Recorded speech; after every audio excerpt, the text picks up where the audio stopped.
Now, there are renewed calls to boycott Disney's live-action remake of the hit animated film Mulan after it was revealed that parts of it had been shot in parts of China where the government is accused of serious human rights abuses. The final credits thank a government security agency in Xinjiang province where about 1 million people, mostly Uyghur Muslims, are thought to be detained.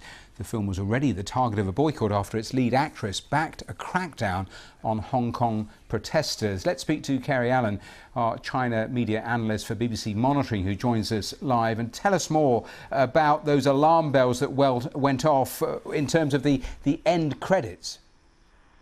Yes, so this has been circulating very much on Twitter and overseas platforms today.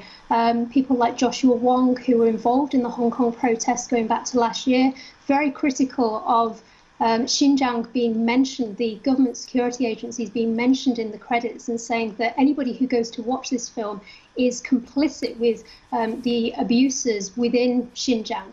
Now, we don't know a lot about this because in mainland China, Xinjiang is a tightly controlled area. It's very, very difficult for anybody to access. But there are a lot of activists for the past week now who've been, well, actually the past year, have been calling on a boycott for this film, not only because of protests in Hong Kong from the mainland increasingly intervening in the region, but now also because of Xinjiang being mentioned, because there have been for years suggestions that there have been people, Uyghur Muslims within Xinjiang, who have been sent to what the government calls re-education camps and basically made to be more in line with the Han Chinese, who are the dominant ethnic group. So they lose some of their cultural and historical values in the process. Which means those calls for a boycott, people have been doubling down on that after what the lead actress had said about the crackdown in Hong Kong. In terms of the response from Disney, have we had anything?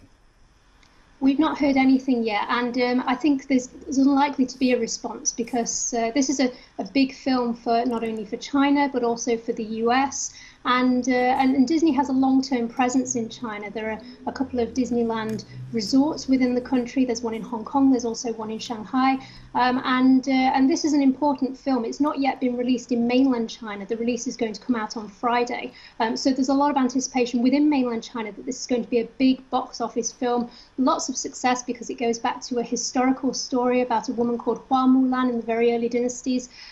So there's a lot of kind of fanfare within the mainland that this is going to be a great success, and nobody wants this at the moment. China doesn't want this. Disney really doesn't want this. And just briefly, that boycott you were mentioning, how much traction has it got so far? It's had a lot of traction. I mean, mostly it's been the Milk Tea Alliance that are Taiwan, Hong Kong and Thailand that have been very active online. But I mean, looking last week, you know, I even saw Mulan trending within the United Kingdom where I'm based. And there were more than 100,000 people posting the hashtag boycott Mulan on Twitter. All right, Kerry Allen, thanks for the update on that story. Thank you.